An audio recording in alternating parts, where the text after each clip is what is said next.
The Browns, they're putrid. They're the worst team in the NFL. The 2024 season is over. Lamar Jackson can't win the playoffs. He'll win a third MVP, though, so that's great. Drew Sample is the most important piece of the Bengals offense next year. Go Joe Burrow. He deserves to be MVP. I wish he was the Browns quarterback. Kind of mean that. If you're looking for the most reactionary, silly, and unserious show on the internet, then you're home. Live from Hamilton, Ohio, it's Off the Bench by Chatterbox Sports on 1410 ESPN Radio. All right, good morning, everybody. We are off and rolling here on a Friday Off the Bench, presented by United Dairy Farmers. Justin Kenner, Casey McAllister, Elliot Rearing, and Jacob Tissett with you here.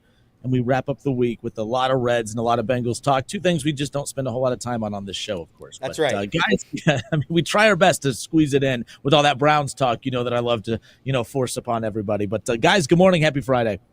Happy Friday. It's listen, the weekend's here. We've survived. This is why you work. Right. You work for the weekend, baby, and we've made it. That's what it's about. Casey, you're back. Are you happy to be back? Yeah. I just spent the day yesterday with my father, Lure up. Yep. It was a day spent celebrating his birthday. So There we go. Yeah. There we go.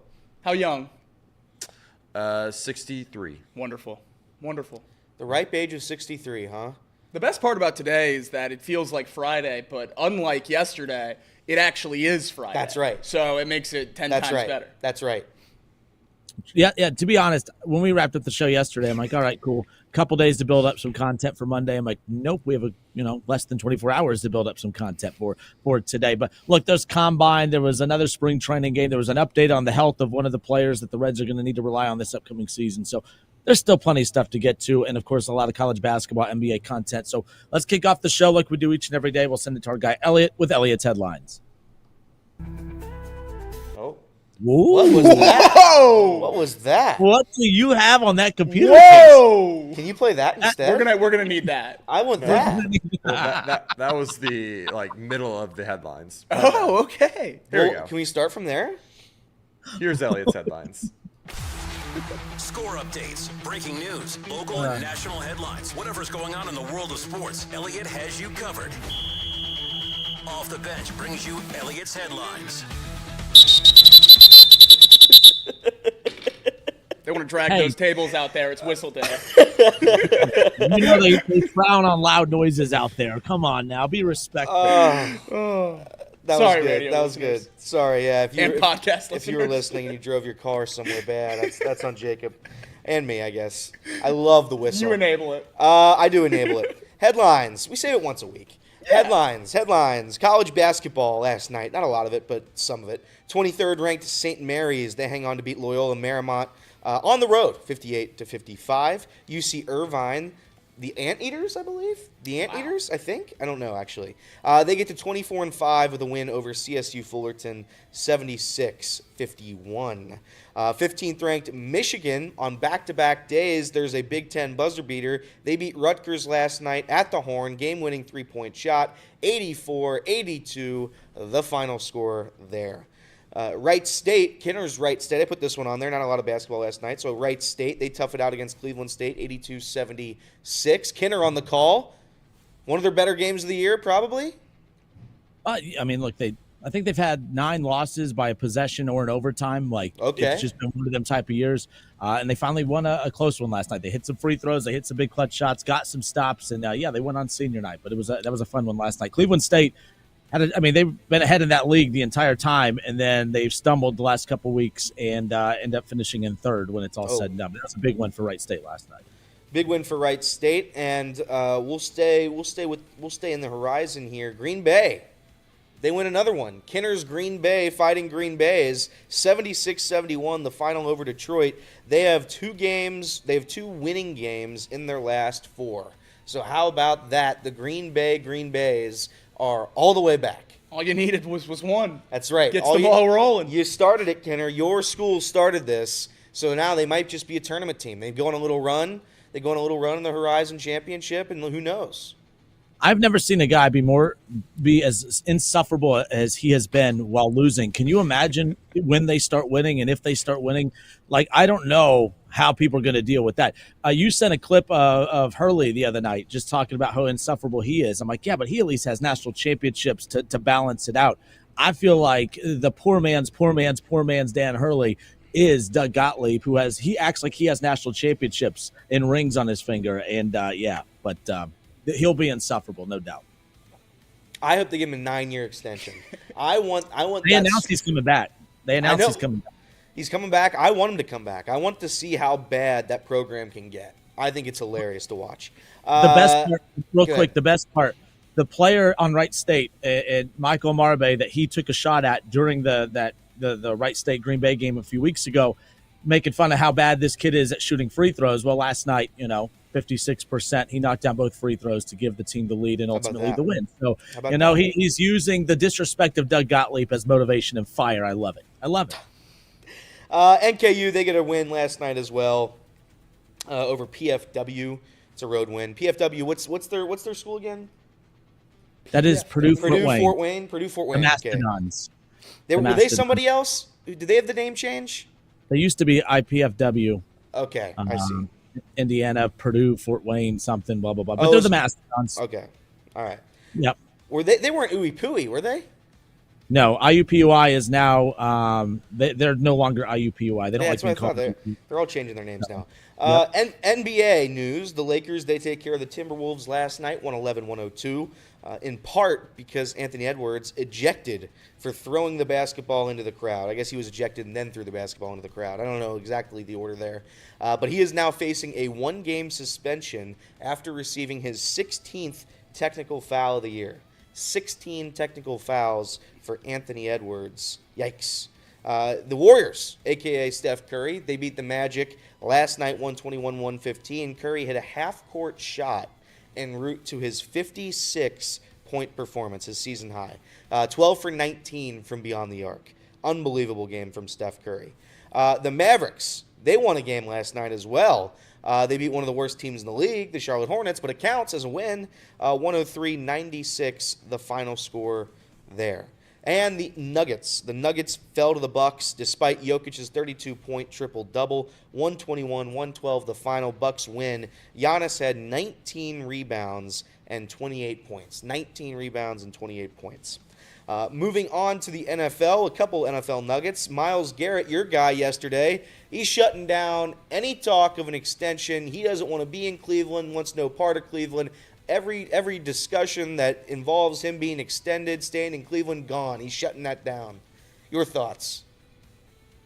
He ain't going anywhere. It don't matter. Andrew Berry doubled down, said we're not moving him. Be shocked if something changes there. Love that. No, he could be moved, but it doesn't feel like this is a war he's going to win at least this offseason. So no chance. We'll see.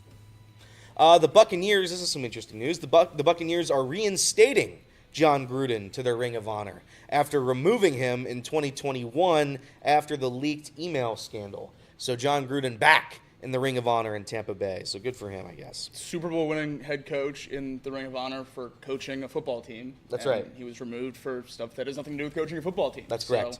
So John Gruden, the football coach, rightfully deserves to be in the Bucs Ring of Honor. That's right. Do you guys think he'll coach again? Do you think he'll coach again? Yes, I do. Yes, I do. Soon. NHL news. The Blue Jackets, they scored 4 goals in the second period last night to beat the Red Wings 5-2. Their rematch will be tomorrow at the Ohio State That's right. University inside the shoe. Jacob is in discussions to potentially go. Trying. He's in discussions. It's not official yet. But late stage talks. negotiations. There are talks that Jacob will be in attendance for that one. That I have a couple of friends going. That does look really, really fun. I don't know how they have to have some sort of cool thing under the ice, right? You would think. To make sure. Or maybe they just thought it was going to be cold in February. Yeah, that could be it too. Major League Baseball, obviously I don't care about the rest of the teams in spring training, but the Reds last night, they tied the Diamondbacks. They tied them 3-3, the final score. That's fun. Yeah, 3-3, the final score in the spring training game yesterday. Ellie had 2 walks. Matt McClain went 1 for 3. Candelario had a hit. Graham Ashcraft in 2 innings of work. He gave up an earned run, a hit, 2 walks. Did strike out 3. He did strike out 3, but not the best day, I guess, for Graham Ashcraft. Chase Petty, he threw 2 innings of scoreless baseball. You have Sam Moll. He gave up the 2 big earned runs in his lone inning of work. And the Reds will take on the Athletics at 3 p.m. today. So we'll see y'all there. I imagine right here on ESPN 1410 Wing AM. Absolutely. There That's we right. go. That's beautiful. Every spring training game, every regular season game, and hopefully every postseason game. That's There right. we go. Fingers crossed. But those are your headlines. We're going to talk about yesterday's combine performances a little later in the show, but the meetings so far today for the wide receivers and running backs are starting to roll in, and the Bengals are active, a little more active than a team that's planning on extending T. Higgins would be, I think. So they've met with Emeka Ibuka. They've met with Matthew Golden. There's been reports that they've met with Luther Burden as well. Seems to be most of those first-round receivers coming into the meetings with the Bengals. But a friendly reminder, they did this last year as well. They met with most of the top receivers and then obviously ended up drafting Amarius Mims and tagging T. Higgins, keeping him around. So doesn't necessarily rule anything out, but hard not to notice that as they're obviously spending a lot of time on those first-round receivers. They also officially met with Ashton Jeanty, the Boise State running back. So interesting there as well. Obviously, he's one of the top players in the entire draft. Not necessarily a position of need, but we've talked about how few stars there are on the Bengals. If you can get a bona fide stud in the draft, who cares what position he plays? So that's at least interesting as well. The Bengals seem to be, trying out everything in terms of interviews early in this draft process. Yeah, I've seen people react to that thing that you talked about with the wide receiver activity. Yeah. For the Bengals, like the way you just worded it too is what I'm seeing on social media. Like, oh look, they're already looking for his replacement. Look, bottom line is what could end up happening is if you draft a really, really good wide receiver that either could be the replacement for T. Higgins if they ultimately move on for him, or just another complementary wide receiver to what is already the best wide receiver duo in football right now in Shemar Chase and hopefully T. Higgins moving forward for the Bengals. So I think it would be silly of the Bengals not to kick the tires on every wide receiver that they could possibly come across at this point. By the way, like T. Higgins will not play on the tag, right? If they tag him, he plays on the tag. I don't think so.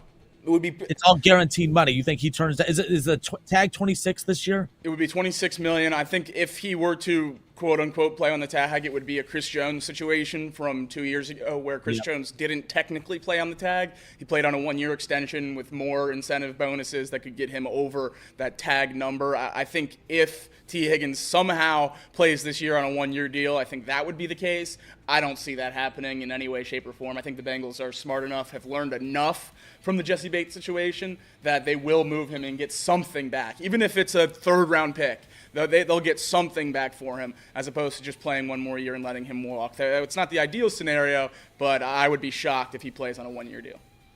Like the big talking point last year was that there's no way T. Higgins is going to sit out to start the season when you were talking about fully guaranteed 21.5 or 22, whatever it was, $1 million on the tag. Yeah.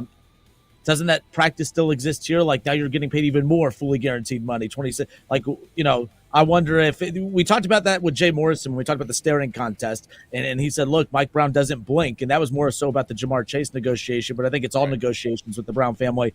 Mike Brown doesn't blink, so if they dig their heels in and say, hey, because keep in mind, we thought last year that they were just going all in for one tag or for the tag and possibly moving on from him after last season. What's to stop them from having that same mindset right now as far as going in with the tag again? I know we've talked about this before, but I mean, from the standpoint of will he play on the tag? You're saying no, you don't see that. You see that? I just don't think so. I just don't think so. Obviously, turning down $26 million is a very, very hard thing to do, but it's really the last thing T. Higgins has in his camp. And with his injury history before, I don't know if he'd be willing to go out there and risk that when you can get a long-term answer contract-wise from the other 31 teams. I mean, everyone would be willing to give him a long-term contract. So I just don't see it. It would be. I would think it would be almost. I think I'm not going to call it silly to play on it because it's $26 million. But if you get hurt, I mean, what happens to you? Nobody. I mean, is anybody going to want to pay you $35 million, $30 million, whatever you think you're worth after that? I don't know. I don't know because you're going to lose so much money. If I were him, I wouldn't play on it. There'd be no way. I'd imagine part of playing last year might have been in somewhat good faith that the Bengals would try to get a deal done. Yeah. And if the Bengals are unwilling to get a deal done, then what are we even doing here? We could also see if he is not willing to forego that $26 million, we could see what Schefter was talking about this offseason, where these guys potentially, get hurt early in the year and then, they're healthy later. And I think if T. Higgins were to miss 7 or 9 games or whatever, I don't think anyone in the city would really be too shocked anyways. So he could obviously work his way around it in that sense as well. Doesn't seem like the kind of player T. Higgins is. Doesn't seem like the way he carries himself as a competitor. But obviously when we're talking about hundreds of millions of dollars, life-changing money, you got to do what you got to do. So that would certainly be on the table as well.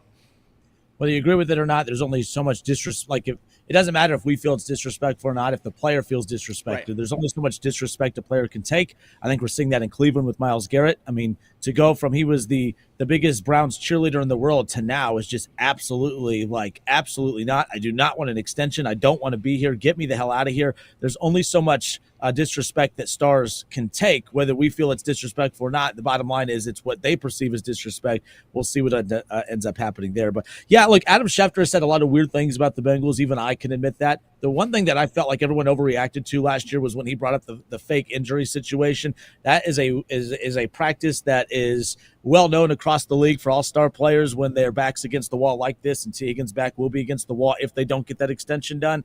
You're right. I don't see that being unlikely of a scenario where, you know what, that hamstring that I've always had issues with, it is feeling a little hammy right now. You know, maybe I don't want to participate in these drills and kind of do a hold in like what we saw with Ja'Marr Chase last year. But we'll get into more Bengals talk coming up here later on in the show, of course. Obviously, with the NFL Combine going on, more position groups going to be, dissected coming up today. Wide receivers, as you guys talked about. But we'll hear from Jacob and Casey about some of the top performers from the Combine to this point here later on in the show. Let's transition over to the Reds. Yesterday, the conversation with Charlie Goldsmith, a couple things to dissect that we didn't have time to really dive into yesterday after the conversation with him. I'm always like of the mindset of spring training. It's like, man, you're going to have all spring to figure out who your first baseman is, who your third baseman is, what your outfield is going to look like. But we also forget it's a 162 game season. It's not like we're going to have the answers to every question by opening day. And he made an interesting comment regarding first base and third base. And we're going to talk about that when we come back. More Off the Bench when we return.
All right, we welcome you back off the bench. Justin Kinner, Casey McAllister, Elliot Rearing, and Jacob Tissett with you here on a Friday.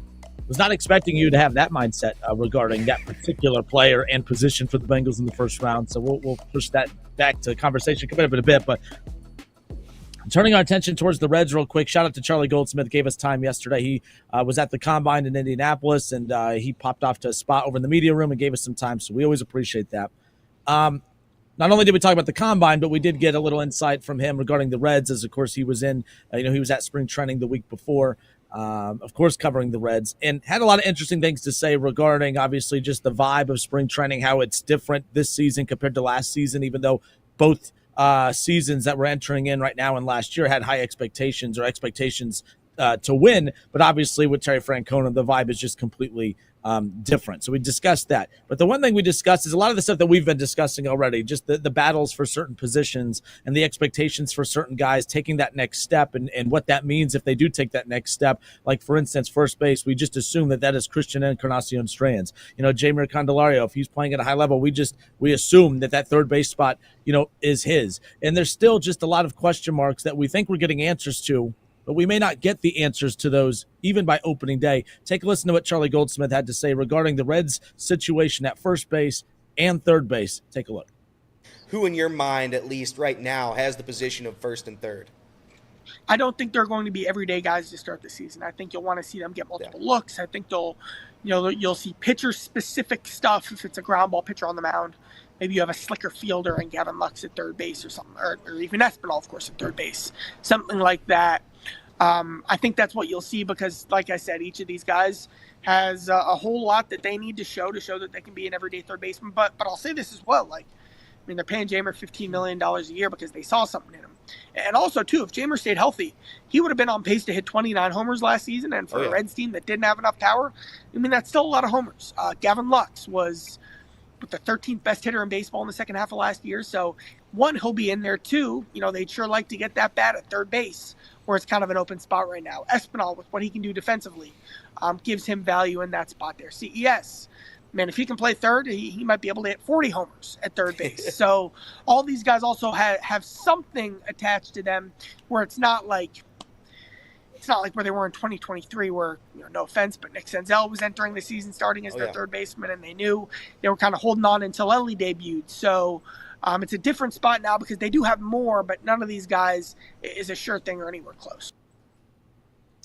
All right, so a lot of interesting things there. For instance, look, Candelario at third, Noelvi Marte wasn't even mentioned in that conversation. But the one thing that was brought up that caught my attention, for one, Gavin Lux possibly at third, something we've said we don't see that being the case, but maybe that is going to be the case. The question I would have is how much defense is Terry Francona willing to give up for offense throughout the lineup, I guess, because that's what that would mean to me. If Gavin Lux is at third, you're just hoping that he fits there just to get that bat every day in the lineup, or at least especially against righties, of course. But your overall takeaway when you heard him say that there's probably early on in the season, as we head into opening day, a little less than a month from now, we're not going to have an everyday first baseman or an everyday third baseman. Did that catch your attention like it caught mine? Yeah, this is one of those things with the Reds where they will get great value when they get a player, right? When the Dodgers go get their guy, they get a bona fide stud in right field. That's his position. He's not going anywhere. He's going to play in right field, and that's it. The Reds, obviously, you don't get the superstars. We don't get Anthony Santander. You get the guys that are capable of playing multiple positions, not bona fide stars, but they're able to do that. So when you have a lineup or a roster filled with guys that are able to play everywhere, it gives you some options. It gives you some leniency when it comes to the beginning of the year. You can test things out. You can test the waters. If Austin Hayes plays better in left than Spencer Steer does, and we can talk about Spencer Steer too because that's starting to scare me. But if Austin Hayes plays better in left field than Steer can come into the infield, and then all of a sudden you have Steer playing third base, Steer playing first base, CES at third, Jameer DHing. There's so many options that the Reds have. It's a free-for-all of talent right now for the Reds, and that's a good thing. If they're healthy, anybody can play anywhere, and that's almost a superpower for us, right? Again, would I like to have the bona fide superstar left fielder, right fielder, center fielder? Sure. A guy that plays third base and that's his spot? Sure. But that's not what we have here. We have a couple guys that can play all over the infield, all over the outfield, and they're going to do that. You're going to see that. Terry Francona is not just going to have a guy that is a bad defender. Like Gavin Lux is a great defender. They're not going to just waste Gavin Lux and not have him play any defense this year. They're going to try to make that work. I know he hasn't played any games at third base, hardly. Hasn't played any outfield, hardly. But guess what? He's probably going to try it because he can. He has the ability to. And that's the big thing here. So as we head into opening day, I'm okay with not having a set first baseman. I'm okay with not having a set third baseman. Obviously, we know our middle infield, and we know most of our outfield as of right now in our catcher. But the corner spots are an interesting spot because we don't know what we have yet. We think we have, like Charlie said, we think Jameer Candelario could be a 30 home run guy because that's what he was last year. He offensively, before the injury, he was dynamite. Now his on-base percentage stinks, but hopefully that gets a little bit better this year. And you have CES, a guy that I have doubts about. But guess what? If the guy's healthy, he's a very good baseball player. So when you have the ability to move and mix and match of where these guys can play, it makes the lineup better. It makes the offense better, which is kind of what you're saying there. Are you willing to substitute defense for offense? The good news is you can substitute anybody for just about anybody, and you're not really losing anything anywhere because that's just how versatile the roster is at the moment. And the only way to keep that versatility, which is what makes so many of these guys so valuable, is to let them play it. I mean, you don't use it, you lose it. If these guys aren't playing the different positions, they're going to not get better at them. I think, keeping these guys moving, if you're going to have Gavin Lux play the outfield and third base, then he needs to be playing the outfield and third base. This isn't just throw him in, one day because there's an injury that pops up. If that's the plan, that he's going to be a versatile player that can play everything, he should be doing that in the spring and even into the start of the season so he's comfortable at all those positions. That's really the issue we ran into last year when the injuries started to arise, obviously before Matt McClain got hurt and Jonathan India was locked in at second base. But when everyone was healthy in the spring for the short amount of time that they were,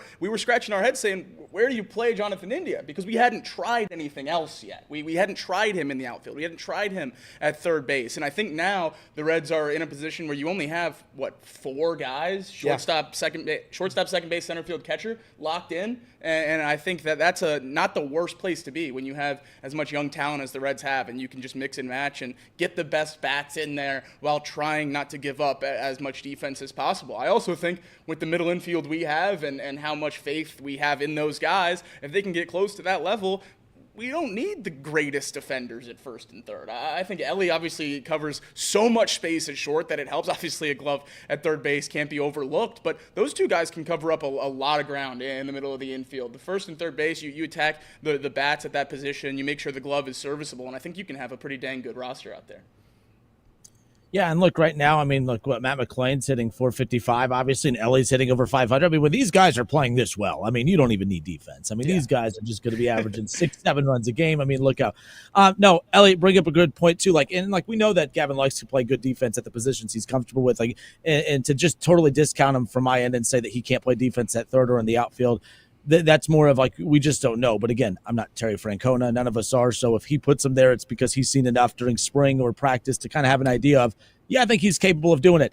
I'm actually excited by the prospect of it to a certain degree. Now, I know I may sound like a hypocrite because for a while I don't like the concept of, do you want a guy that could be an average second baseman, third baseman, outfielder, or do you just want an elite third baseman at some point? Do you want an elite second baseman at some point? You want guys with set positions.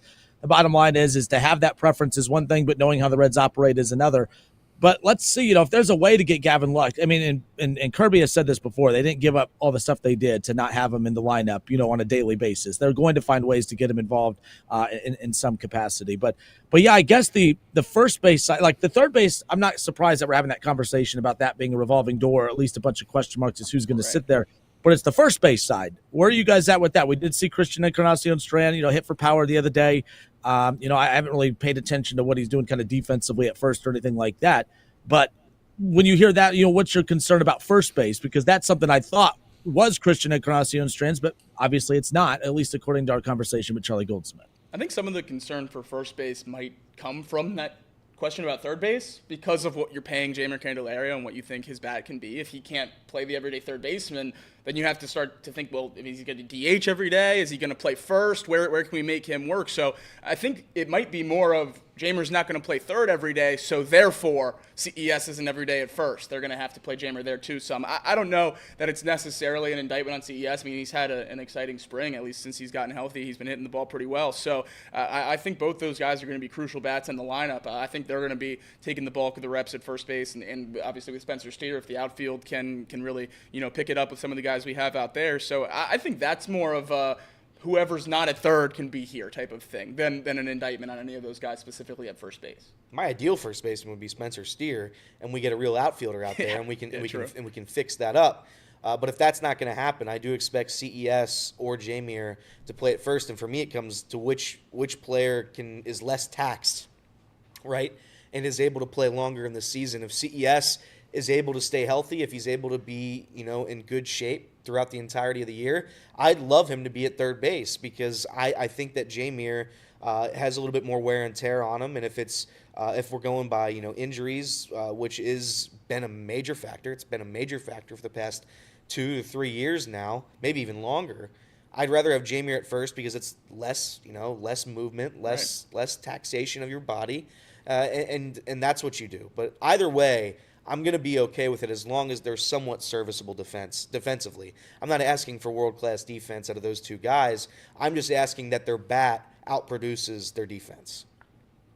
One other option that and I would never say this is like an everyday option there too, but just the flexibility at first. We also, we've talked about some of the new additions and the impact that they could have if Trevino comes in and is a very, very good backup catcher option, obviously being able to utilize Tyler Stevenson's talents at first from time to time if you need that as well. So bottom line is they have options. The Reds have plenty of options. They have guys that can play multiple positions, even though I don't like that all the time. I guess in this particular situation, this is why the Reds are interesting from that standpoint. Obviously, if these guys are hitting at a high level, you take that you maybe sacrifice a little defense if that's the case. The problem is when you're not getting offensive contributions and you have guys that can't play defense, now that's a recipe for disaster. You have to overcompensate for some certain things, and I think obviously they're hoping that could be the case, especially with the bat of Candelario, Gavin Lux, obviously the expectations of Christian Encarnacion Strand, everyday players like Matt McClain and Ellie De La Cruz, Tyler Stevenson consistent from last season. That's going to be the big thing. So let's take a quick pause real quick and stay on the Reds because, Elliot, you brought up Spencer Steer a little bit ago. You said that's something that's starting to concern you a bit. We were kind of waiting. Look, we're not that far into spring training at all, but we at least have made it this far without having any true concerns about injuries. Knock on wood, we hope it stays that way. But there's one kind of update that's floating around that has some people a little concerned, and it does involve the outfield, and it also ties into a conversation we had with Charlie Goldsmith yesterday regarding one of the talents in the outfield having the highest ceiling. It's a name that I don't think you guys would expect. We'll discuss more when we come back more off the bench next.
All right, and we are back. This is Off the Bench. Justin Kinner, Casey McAllister, Elliot Rearing, and Jacob Tissett with you here on a Friday, talking all things Cincinnati Reds. At some point, I'm going to get sick of spring training. I'm not saying I'm loving spring training. I'm just loving the fact that we're talking about baseball. I'm loving the fact that we're watching spring training games and having tangible evidence of stuff to talk about. At some point, though, it's going to run its course. It's like preseason football. I get all excited, for week one of preseason football. It's tangible football we're watching. Even if it's a drive or two for Joe Burrow and the starters, we could dissect it a bit. But by preseason game 2 and 3, and then that off week before week 1, we're just all over it.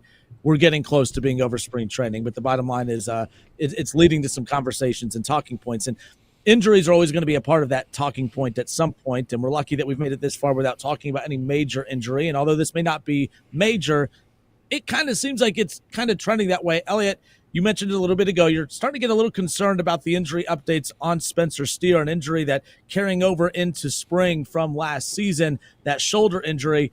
That's the latest update for those watching on the YouTube side. Again, Spencer Steer having his throwing program delayed due to discomfort in his throwing shoulder. Obviously, Gordon Whitmire reports this in the Cincinnati Enquirer. How concerned are you about the discomfort in his throwing shoulder as we sit here heading into March? Yeah, I'm very concerned. I'm very, very, very concerned. He's been phenomenal up until this point. I know there's people out there that discredit what he does. He's available. His number one thing is that he's available. He can play decent offensive baseball. Is his defense good? No, but they got him playing 9 positions. So he's not particularly good at any of those positions. They got him running around out there in left field. So that's where he's at. I think he's serviceable in that spot. I don't think he's good. I think he's serviceable. I don't remember too many instances last year where Spencer Steer's costing us games out in the outfield. I know he's not the best outfielder in the world, but come on. I mean, I think he's a solid baseball player.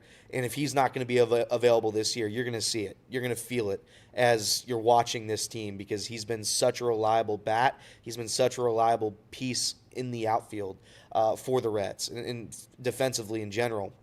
He's just a body that's out there and can occupy a spot. I know it's not great, but it occupies a spot. This has been an ongoing issue apparently since last season. Been dealing with the shoulder injury. I'm not going to go into the conspiracy that the training staff is hurting our players, but it does feel like if this is a lingering issue and it's happened since the season, I think that I wish that there could have been something that we could have done to help this, move in the right direction. And maybe they tried and it failed. I don't know, but it's a very frustrating thing to hear that this has been an ongoing issue for months and it hasn't been resolved. So as we sit here on, at the end of February, a couple weeks away from opening day, and one of our key players is still not really playing in the spring, yeah, I'm very concerned, and I don't think that the Reds are going to be, the worst team in the league without Spencer Steer. But I do think that 83 win mark I predict them to have this year, a lot of it is Spencer Steer. I know he's not Ellie De La Cruz, he's not Matt McClain, he's not Hunter Green, he's not all of these guys that we have, all these superstars, but he's a reliable, consistent piece that you need to be good. And if he's not there, I'm very, very concerned at what the Reds' offense and defense looks like. Spencer Steer is crucial to any kind of Reds success we're talking about having this year. And the best thing that he does is play. The greatest asset he has to this Reds team is being on the field as much as he is. And if we're already, fighting with shoulder injuries that have lingered for months and months and months, that's not a great place to be for a guy who hangs his hat on durability. It's very, very nerve-wracking to see this earlier for a guy, especially a guy like Steer. It's definitely not what you want, and obviously the concerns that have been raised year after year with the Reds training staff obviously come up here as well, but I also think it could be a case of season ends and you say, well, I got, so many months till spring training, I'm sure it'll get better, and then it just doesn't. So that could also be, at play too. I don't know who to place blame on, and I guess we'll wait till it's closer to opening day to see if we have to blame anyone at all. But if an injury from last baseball season lingers into opening day of this year and Spencer Steer can't play for whatever reason that is a huge indictment on the organization as a whole that they weren't able to find a way to remedy this during the offseason, because Lord knows the Reds have had the longest possible offseason for as many years, as we can think of. It's funny you say that because I do see people every time there's an injury. Man, the Reds, medical staff. I'm not willing to say it. What's that? It feels like they've mishandled injuries. That's why there is the theory out there. The CES stuff last year was a joke. I don't know what exactly transpired there. We kept saying, David Bell kept saying post-game that he's fine, he's almost back, he's almost ready, he's a couple weeks away. And then what happens, right? He doesn't play. He doesn't play for the rest of the year. So I think that there's a lot of stuff that have transpired. The Jamir Candelario injury last year. There's a lot of stuff that's transpired that's been like, why are we doing it this way? Why are we saying things that we don't know, we don't have answers to, And that's where the criticism, the conspiracy comes from. No, and that's fair. And I think I would be curious. I kind of want to go through, as many teams as I can, social media, just reporters, and just see how many teams are battling with some of these weird ongoing injuries that just don't seem to get answers. Like, I always wonder, do we live in like just a red silo? We talk about how regional baseball is. Do we just live in our silo and think, man, we're the only teams that's going through this? Maybe it's common around the league or not, but it does seem odd that it's always something when it comes to not whether it's a mismanagement or miscommunication. Just something seems off as far as not everyone being on the same page as far as the reporting on something, or just the ability to obviously get these guys healthy and get them out on the field. It's kind of like the Sheldon Rankins thing a little bit throughout the Bengals season. We see this, in football from time to time, never really knowing what's going on. Maybe it's a Cincinnati thing. I don't know. But I do understand when fans kind of get a little fed up with it, because it's like, how many times are we going to talk about a team that has expectations when then we head into the most important month of the season, September? Let's say the Reds were actually in the mix, like truly in the mix, battling for a final wild card spot, or heaven forbid the damn division. And then they literally have to call up guys from AAA because they don't have one single healthy starter down the stretch. You could just say, well, that's bad luck. That happens over a course of a 162-game season. I hate to be that man. It's always us, but it does always seem like there is just some major injury that is constantly holding this team back. Is that common around the league, or is it just, are we snake bitten? I don't really know how to perceive that, but I do understand fans' frustrations at the end of the day. Everyone gets hurt, and you see Mookie Betts go down for a couple months last year. You see Bryce Harper go down for a month last year. You see like big names, superstars. A lot of these teams suffer injuries throughout the course of an 162-game season that spans over 6 months. Like, that's going to happen. It's part of the game. My issue right now is that it seems like the Reds have had their best players go down with significant time missed over these last few years, and they don't have the roster. They don't have the payroll of the Phillies or the Dodgers. They don't have anybody to back up the guys that go down. That's the difference. There's no replacement of that talent. Yeah, and the other thing is it feels like they aren't doing the most that they can to limit the amount of time those injuries take. Yeah. The CES thing last year is a perfect example of this. The two injuries we've heard so far in spring training this year, Andrew Abbott and Spencer Steer, both those guys were hurt last season. These are lingering things lasting all the way through the offseason. I don't know that that's the case with other teams. Maybe it is. Again, maybe it is. And we're just not nearly as dialed into the other 29 teams, and that's why we don't hear it. But it certainly feels like, if injuries happen to everyone, we certainly don't do the best job of mitigating how long those take to get back from. Yeah, you brought up the Mookie Betts thing too, and I think the reason we feel injuries over here more in an anxious way than other teams, if Mookie Betts goes down for the damn Dodgers, they have 5, 6, 7 all-stars behind him to kind of help carry the load until he gets back. It's like, here we are freaking out over Spencer Steer, and that's no disrespect to Spencer Steer. I don't think he's not even close to a top 10 player by any means, but man, if we're told heading into March that he's going to be out for some significant time, that does feel like a gut punch. If Spencer Steer's a Dodger and they've come out and say Spencer Steer's going to be out for some time, the Dodgers are like, oh, well, get well soon, looking forward to getting you back, and they just keep on trucking. Reds fans, and the situation we're in here, it feels drastically different. Even for a role player like Spencer Steer, if he's down, that feels like a gut punch at the end of the day. Yeah, you just don't have wiggle room. I mean, I've said it multiple times in the show, but you set the franchise record most players used in back-to-back years, you start to get a little bit fed up with the fact that we just don't have guys that stay healthy. And whose fault is that? Like Jacob said, we don't know, and I'm not going to start throwing blame right now on February 28th. I'm just saying that if the Reds have any hope at all, you do not have the payroll, you do not have the budget, you do not have the depth to lose key guys. Whether or not you want to say Spencer Steer's a key guy, I would argue that given the fact that he plays every day in every position, he's one of the best players on the team, given just that. I don't think that you can afford to have guys go out and replace Spencer Steer, because then you can't have that guy go down. There's literally nobody to replace him after that. It's just an ongoing cycle of never-ending injuries here. And yeah, it does feel like it's more here. It does feel like it's more in Cincinnati over the past few years specifically. And I don't know what that is. I'll never understand what it is. I'm just hoping that this year is the year that everybody can give me enough. Hunter Green, Nick Lodolo, Brady Singer. I want 24, 25 starts out of all my starting pitchers. Andrew Abbott, Graham Ashcraft, Nick Martinez. I don't know what their roles specifically are going to be if they change it all this year, so I won't ask 25 starts out of them, but I want them to be available, right? Alexis Diaz can't go down with an injury. We need our closer. We have one closer. We need him to close. And he has to pitch like a closer. Correct. Like Jacob said it. I mean, there's zero wiggle room. None. Right.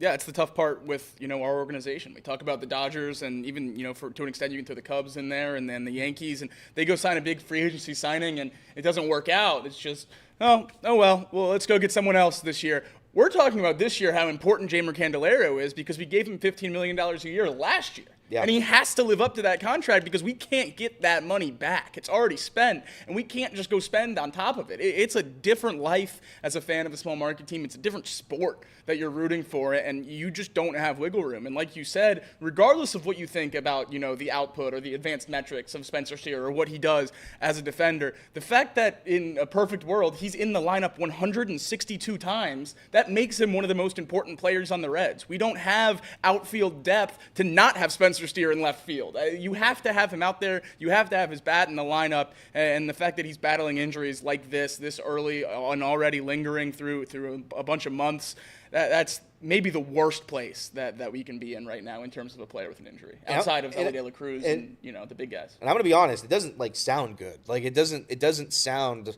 like Spencer Steer's improving at all. In fact, it sounds like it's not improving. It's halting any progress. So that's something that you're going to have to look forward to. You're going to have to look for to start this season, because we don't know what we've got if we don't have Spencer Steer. So, again, the injury stuff, I don't want to complain too much about it yet. It's just Spencer Steer as of right now.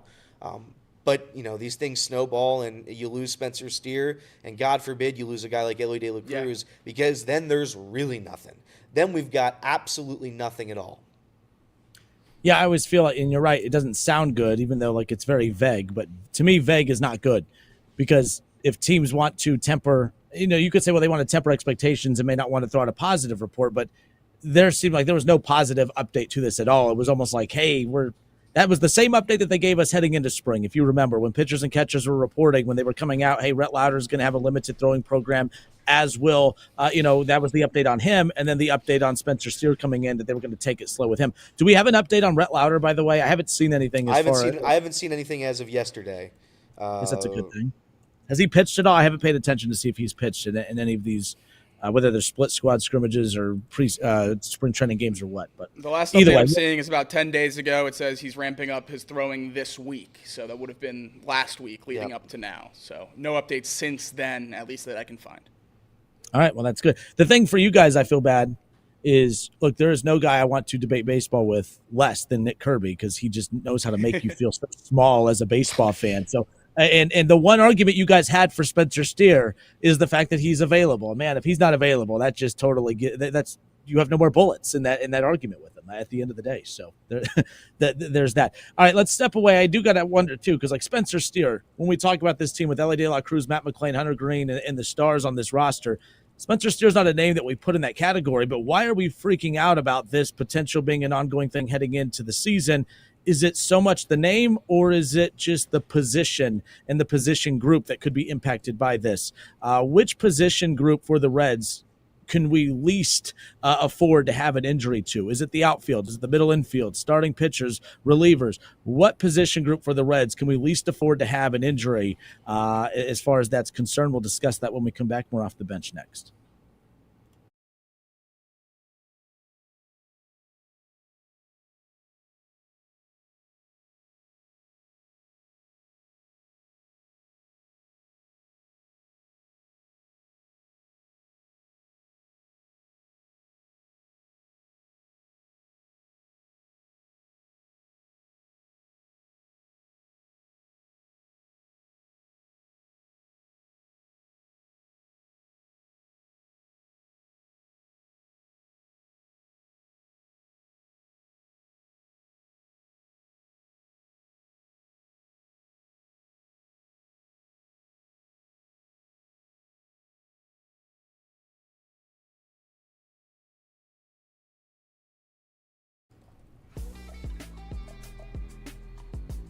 When it comes to the Cincinnati Reds and, of course, injuries, which position group can this unit least afford to have a key injury to? Is it the outfield? We're talking about Spencer Steer right now.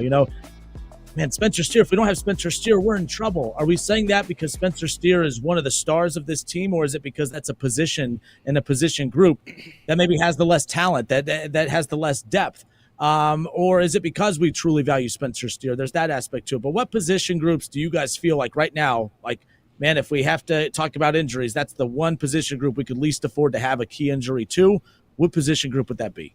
I think it's the middle infield, and obviously that sounds like a weird answer because, we have Gavin Lux, Spencer Steer's natural position is second base, and we have all these guys that can play the middle infield. Our top hitting prospect is Edwin Arroyo, who's a shortstop. But we just spent the whole last segment talking about how you can't get superstars to Cincinnati. You have to, spend big money in free agency to just get role players like Jamer Candelario and hope, you hit gold. We have 2 superstars in this lineup. Hopefully, and Matt McLain and Ellie De La Cruz. We know what Ellie is, and in the little bit we've seen of McLain so far, we certainly think he can live up to that billing as well. So the fact that we have 2 of them at 2, pretty crucial positions, going to be playing every single day, I think that is absolutely the most important piece to the Reds. And, we just talked about if the Reds want to get to, 83 wins or wherever we have them at, then they need Spencer Steer for that.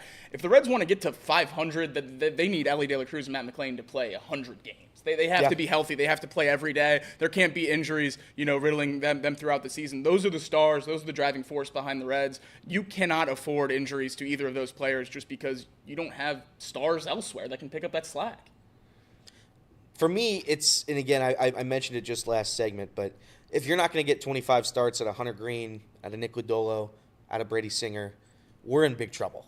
We're in big trouble because if they go down, then you're relying on our bullpen, who I think is solid as of right now, but I don't need these guys pitching in the 3rd and 4th inning because we don't have starting pitching. We didn't have a starting pitcher, Justin. People forget about that. The Cincinnati Reds didn't have an active starting pitcher.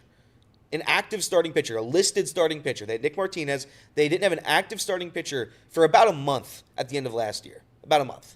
That's why Rhett Lauder was forced to. I think he had like 1 or 2 minor league start or AAA starts for the Bats, and then he was kind of called up prematurely. I know people were saying, "Well, why are you?" I was down on that. I didn't like that, and everyone kept saying, "Well, all their other rookies have come up and had instant success." And I said, "Well, those rookies were brought up according to the planned timeline of when to bring them up." I felt like Rhett Lauder was forced. Yeah. He was forced because the front office refused to go grab somebody and help add some experienced pitchers in there to help carry the load. They just, I thought, forced Rhett Lauder out there. Luckily, it worked out. But no, yeah, you're right. There was not one listed starting pitcher that was available for them in the final month of the season. I love Brent Suter. I love Taylor Rogers. I love Tony Santillan. I love all these relievers. They're going to be integral. Is that a word? Integral. To the success of the Reds this year. They will be. But if you're going to make them pitch in the 2nd, 3rd, and 4th inning because we don't have guys, and we're going to have Brady Singer, not Brady Singer, we're going to have Brent Suter start games, right? He's going to be our opener because we just don't have arms. You're not going to have success. You're just not going to have success at the major league level. You saw what happened last year. Believe it or not, they actually fought through it. And I credit David Bell for it, but that's a different discussion. The Reds have to have our starting pitchers play well, at least the 3 big ones. I need Nick Lodolo to be healthy. I need Hunter Green to be healthy. And I need Brady Singer to be healthy. Nick Martinez, I expect him to be a reliever at some point during this season. I think in a perfect world for anyone he is, right? Correct. I just because he can play that position if he has to come in late in games or if he has to come in and give some relief, if we go to a 6-man rotation, etc. I think that there's options for Nick Martinez to be elsewhere. There's no options if the Reds have to rely on our bullpen to start games. And that's what happened last year. It's happened in years prior. You can't have it. You can't kill our bullpen early on. They have to be healthy. The starting pitching staff has to be healthy. And the irony of it all is I actually think, and I've said it before again, the starting pitching depth that the Reds have is probably the best that we've at any position group. Our starting pitching depth is the best. Yeah. So you're able to lose a guy temporarily, right? You can throw up Rhett Lauder. You can bring up Connor Phillips, Lyon Richardson. You can bring some of these guys up, and you can sprinkle them in. Carson Spires worked a lot last year. He did. I don't know how many innings he threw exactly, but it felt like Carson Spires was working once every 3 days. So, if you can have your bona fide stars in your rotation pitch a majority of the season, you're going to be in a great spot. The offense has to improve, sure. But the pitching is what is going to keep you in the game to give the offense a chance, and that's what I want. So, and Graham Ashcraft as well. Again, that's not a guy that just based on what we saw last year, and it's not a guy that you're saying, man, we're lucky to have him in the rotation. He might be in the bullpen, but having a guy that has experience as a starting pitcher, you can rely on him if the injury bug picks up. So the question was which position group can least afford, a key injury. I'll push back on the middle infield, Jake, just because like if Matt McClain goes down or an Ellie goes down, you have Lux, you have obviously McClain who could play multiple positions in the middle infield. Obviously Ellie can, obviously, Lux can, you obviously have Tyler Stevenson that could play first. You have multiple guys that could play multiple key positions in the middle infield. That's kind of almost what this roster was built around, was depth and the ability to play at multiple positions in the infield. Starting pitching wise, you talked about that it's probably the most depth they've had starting pitching wise for a while. So it's like it's not ideal. They could afford an injury or two and still have enough depth to maybe weather the storm if it's not a significantly long injury. The position group for me that I feel like can't afford to have any kind of key injury is the outfield, because I think there's no depth out there. We're not even big fans of the outfield when it comes to how this roster is made up. When TJ Friedel was out for a significant amount of time last year, we saw how that impacted their run production and just their overall wins. The difference between when he was out there and not out there, it was very obvious. So Spencer Steer's out for a while. They're limited in options. You go get Austin Hayes, who's looked okay during spring thus far, a former All-Star, but coming off of a season that was it decline due to injury or just natural decline? We're going to find out. But to me, if any of these key guys are out for a long time, who's going to be the guy that you're looking at coming in to replace them? It's just nothing but question marks. I don't think there's a question mark if McClain's out about Gavin Lux playing at second. I don't think there's a question mark if Christian Encarnacion Strand is hurt that Tyler Stevenson could fill the void at first for a small period of time, or a Candelario or what have you. What are the options in the outfield if any of those key guys get hurt? There's no real good answers at that point. That's why I feel like the outfield can't afford it. I think that's why we're propping up the significance of this Spencer Steer injury, if it is as bad as we think, because I don't think we like the options that are sitting behind him. What's your pushback to that, or is there? I think more for me, obviously Spencer Steer is a little bit different than the rest of the outfielders, but you said it there. I don't really have a ton of faith in any of those guys being that great anyway. So part of me feels like, if one of them goes down, how much are we really losing going to the next? Obviously we're not very high. Maybe that's a bad way to think about it, but we're not very high on Will Benson right now. Last year, this time we were talking about him being an everyday outfielder because his plate approach and everything was great. Obviously, Charlie still holds a little bit of faith in him as a development piece out there. Like, if Jake Fraley gets hurt, obviously we all hope Jake Fraley returns to the form of a few years ago, and that would be a great addition to the Reds if he's able to get back to that power and that bat. But if not, and Jake Fraley gets hurt, what do we lose? So I think that's why the outfield just kind of slides down the list for me. Obviously, we aren't quite as deep there in name value, but I just don't think those players are as good. If Ellie gets hurt and Gavin Lux is playing shortstop every day, that's a 3, 4, maybe even 5 WAR difference in there. Not that Lux isn't a serviceable player. I just think Ellie is so freaking good that an injury to him, even for any period of time, can cost the Reds all of those games. Yeah, my expectations for the outfield are nil. I like the guys that we have. I think that they're serviceable. I like Jake Fraley. I like TJ Friedel. I like Spencer Steer. But let's be very clear, there's nobody in Cincinnati that thinks this outfield is going to be one of the best outfields in Major League Baseball. Austin Hayes, I like Austin Hayes, but are we pretending that Austin Hayes is going to change the dynamic of the Cincinnati Reds? He could. He had 6 RBIs against the defending He did. champs. If he keeps hitting like that, then yeah, he absolutely will. I just think that as of right now, as we sit here today, we have the lowest expectations put on that outfield. So if we were to miss them, what are we missing overall? That Jacob's right 100%. Now, we talked about the outfield, talked about Will Benson. And by the way, I love the counter to that, by the way, was, well, if you lose one outfielder, it's average replacing average. Who cares at this point? That's how down we are on the outfield. But you mentioned Charlie Goldsmith, from our conversation yesterday with them. There was one outfielder that he surprised me with this, because we talked so much about Austin Hayes. TJ Friedel, I think, is a very serviceable player in the outfield, of course, and I think he brings a lot to the table. Spencer Steer, we've spent a lot of time on him and his availability being such a key factor here. But the outfielder that has the highest ceiling, Charlie Goldsmith mentioned this name yesterday that I can't speak for you guys. It definitely caught my attention. Here's Charlie Goldsmith on the one player that he believes has the highest ceiling in the outfield. But after Austin Hayes in the depth chart in the outfield, could Will Benson be that number 5?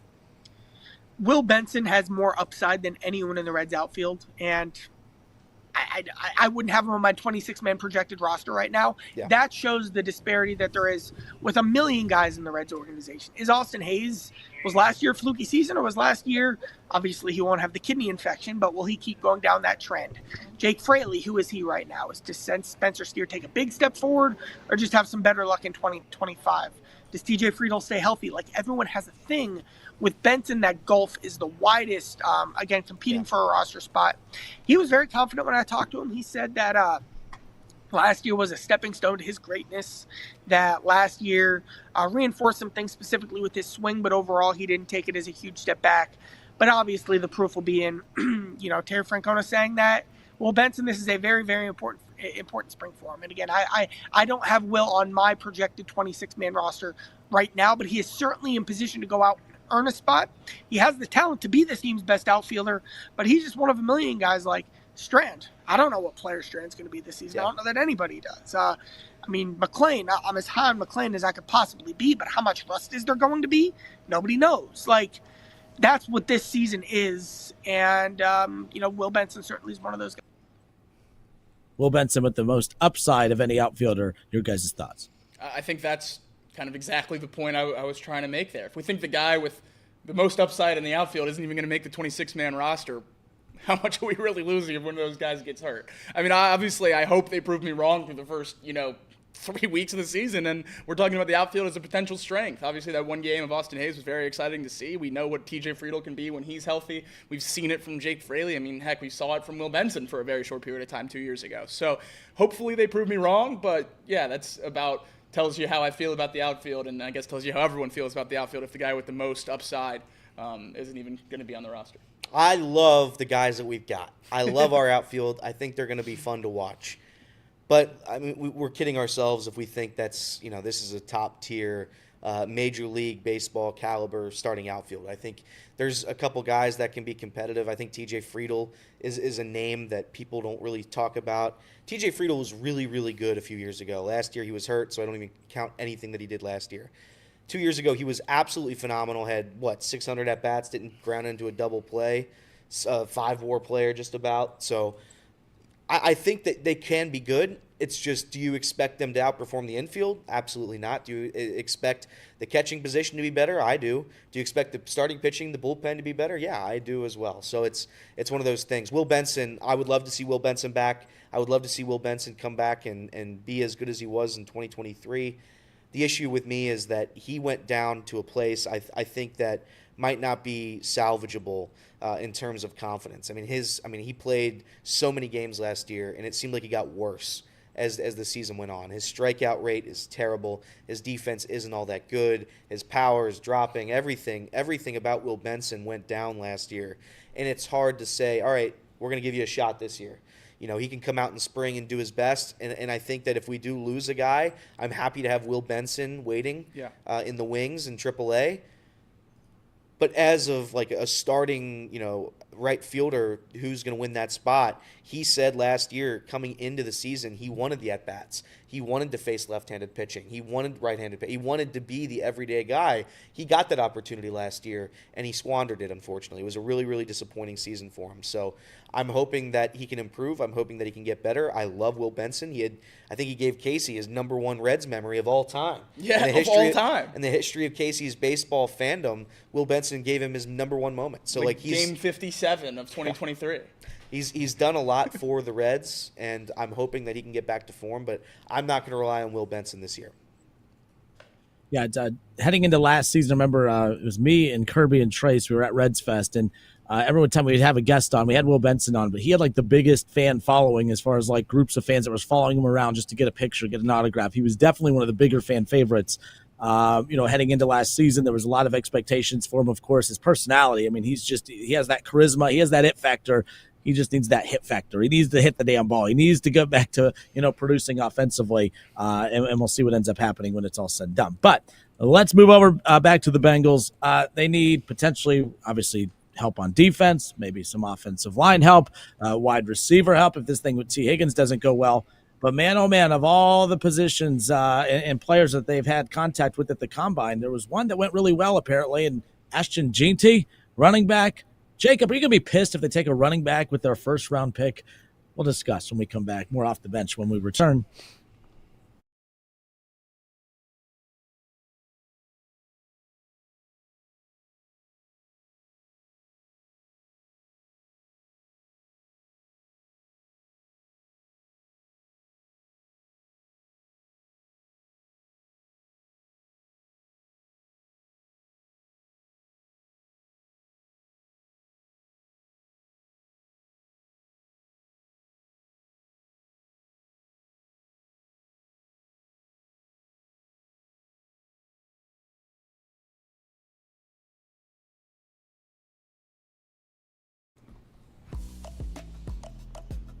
NFL Combine is ongoing. Jacob and, of course, Casey are going to weigh in on some of the top performers at the Combine throughout this week and heading into the weekend, of course. But from the Bengals front right now, as we sit here again and kind of pay attention to their activity at the Combine, we talked about, Duke Tobin's press conference earlier in the week. That dominated pretty much all Bengals headlines over the last couple of days. But the other thing is kind of reading the tea leaves of, okay, what position groups are they giving the most attention to? And then whenever they're paying attention to wide receivers, we already did it earlier in the show. Oh, man, they're spending a lot of time with wide receivers. Is that the activity of a team that is planning on, getting an extension done with T. Higgins? Or is it a backup plan? Or are they just doing their due diligence? I don't know. There's a lot of stuff that's happening at the Combine right now, just from what you guys have seen, read, and heard about the Bengals' activity during the Combine. What are some of your key takeaways? One of them being Ashton Jeanty. Apparently, they had a conversation with him, and that has Bengals fans talking on social media. Do they take Ashton Jeanty if he's there at 17? A lot of wild things can happen.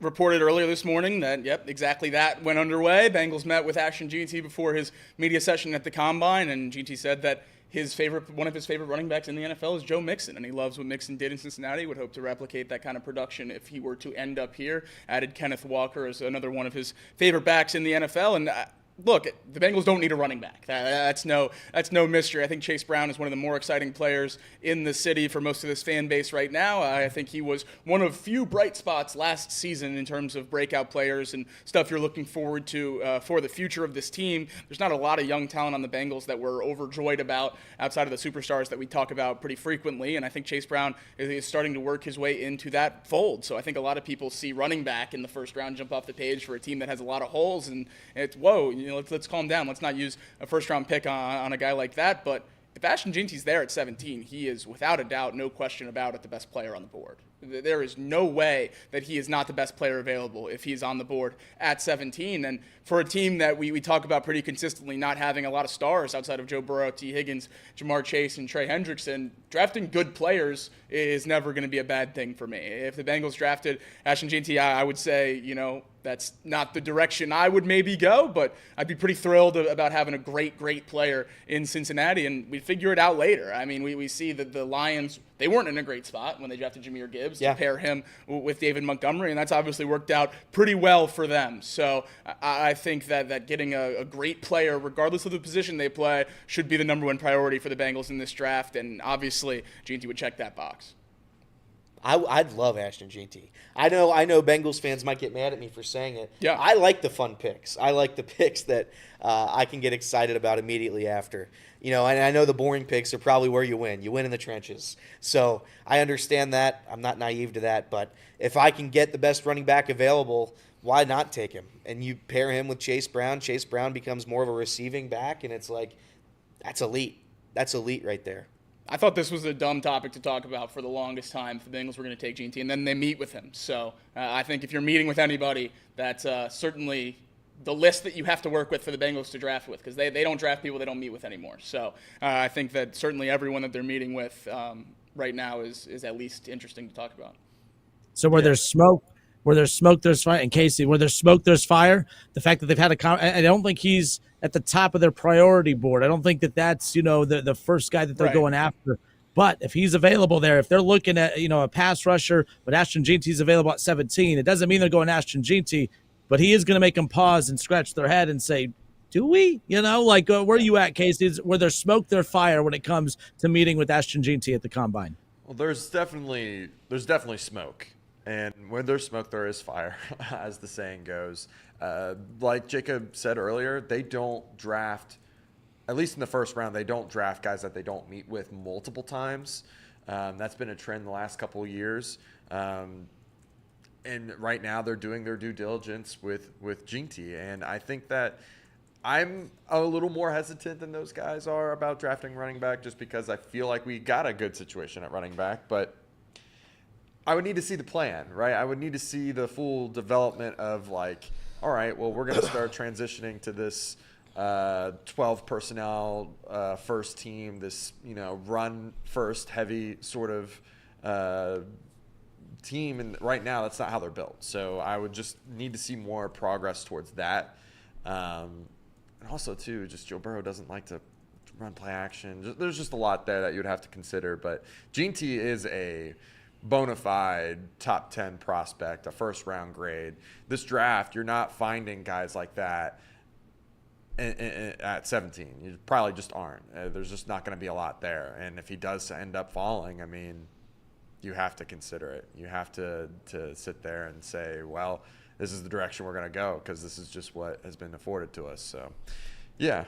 I would say an area of need, like the Bengals don't need a running back. They need a tight end at this very second if you're not going to bring back Mike Gesicki. They need a wide receiver if you're not going to bring back T. Higgins. You need major help all around the defense. I mean, you can pick and choose whichever defensive position you want there. And I think you still need a little bit of help on the offensive line. You don't need a running back. That's why everybody's would have a little bit of issue with drafting Ashton Ginty, because out of all the needs, he probably ranks second last, and that's only to the quarterback position. The running back for the Bengals? Tackle. Yeah, if they drafted running back, what's crazy is like they have such a hole at tight end that they're probably drafting tight end at that second pick too, which is like doubling down on offense. So it's just like you draft Ginty, you're probably transitioning your offense into something more, like I said, the 12 base personnel, 13. Yeah. And it just, I don't know if they're willing to do that. No schematic questions matter at all to me. If you're picking 17 and you have a great player on the board, take a great player. Figure it out later. There's not great players on the Bengals roster. There's just not. We don't have a lot of them. So if you can get a great player and get him the ball. I think it's pretty simple. I think that's how you end up with Ja'Marr Chase when everyone in the world thought you should take Penei Sewell. You have a great player, you take him, and you figure it out. And that's the route. Is running back a need? Far, far from it. I've said for months that my nightmare is the Bengals draft for need. So you got to just take the best player. We're going to hear it when we talk a little bit later or I guess next week, because it's over the weekend. But the offensive linemen work out over the weekend. A guy that I absolutely love for the Bengals at 17, potentially in this draft, pending a lot of those numbers, is Tyler Booker, the guard from Alabama. And it's not because I necessarily think he's a bona fide first-round pick, but I think he's the best guard in the class. And I think he's immediate impact as the number one player at a position. And I think drafting the number one player at a given position in a draft class holds a lot more weight than a lot of people are willing to give it credit for. Because at the end of the day, if we're sitting there at 17, Reed brought this point up when he was hosting the show a little bit ago now. If you're sitting there at 17, best case scenario, you're drafting edge, 4 or 5? Yeah. You're drafting tackle 5 or 6. Go get guard 1. Go get running back 1. Go get safety 1. Go get Jihad Campbell, linebacker 1. Go get the best player at their position in the draft class, because the Bengals don't have enough great players. That's why we talk about the extensions of T. Higgins, Ja'Marr Chase, Trey Hendrickson making a lot of sense. You look at the Bengals roster, who else are you extending? Who else is young and talented that you're exciting about pouring a lot of money into? So if you get a player that you think can be a crucial piece of this team for a long time, regardless of the position they play, sign me up, and we'll figure out how to use great players.